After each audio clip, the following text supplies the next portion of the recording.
Hi, my name is Carina Ockedahl, editor of Sky News. I'm here today with Andrew Saydjari from the Center for Astrophysics at Harvard and Smithsonian.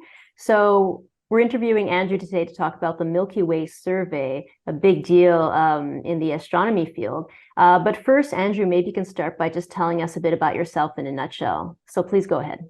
Sure. I'm a fifth-year graduate student working in the Harvard Physics Department, and I actually have a bit more of a background in chemistry and data processing, but I'm sort of a recent newcomer to the astronomy field, and I've been enjoying it the last couple of years. And a lot of my work has been on this survey that I'm excited to tell you about. Perfect. Well, let's get to the survey. So maybe you could tell us a bit about this Milky Way survey. What is it and who's involved?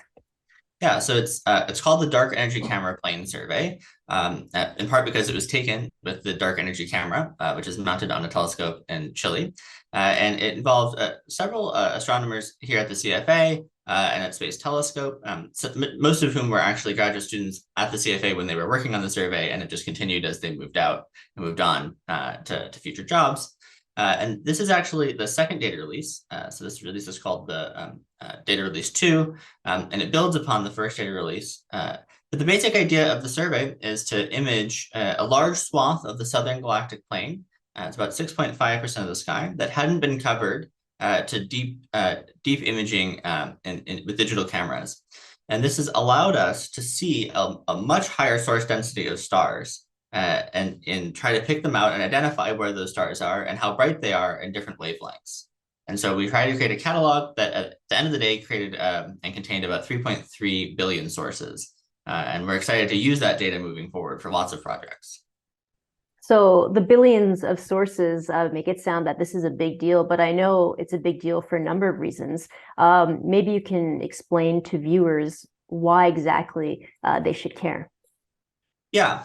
Well, there are a few things that we've made improvements on in the second data release. Not only did we cover more sky, but we also improved the data processing. So we were much more careful about trying to pick out two sources that might appear on top of each other in the image and be hard to separate or be harder to separate before, and we're now able to pull them apart.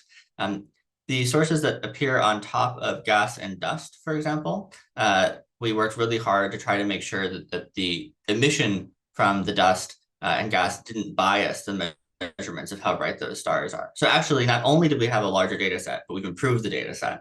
But maybe the thing that most people will care about is what it will do for you and like what it will do for astronomy. And I mean, having these catalogs is great, but you have to use them. And one of the things that we're most excited about using them for is 3D dust mapping. So contextualizing where we are in the galaxy by making 3D maps of the gas and dust around us.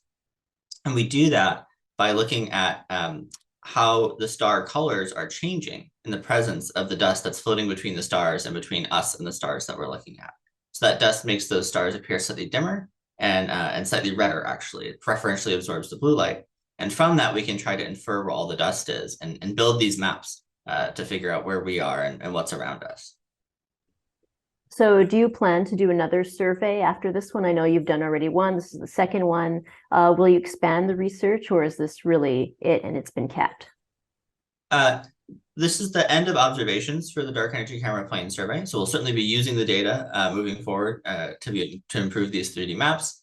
But a lot of what the point of the Dark Energy Camera Plane Survey was to understand this software development, understand these methods that we're really excited to apply to upcoming missions that have much stronger capabilities than we have already. So, for example, LSST, the Legacy Survey of Space and Time, is going to start covering especially the southern sky in great detail, as well as, for example, Roman, which is going up soon, which can see much farther into the galactic plane through the dust and gas, which is looking in the infrared. But both of those are going to have problems of how do you identify sources in crowded fields? How do you work when there's all the structured background of gas and dust? And we're hoping that our methods can then be transferred and applied to those new programs. So that's what we're really excited about.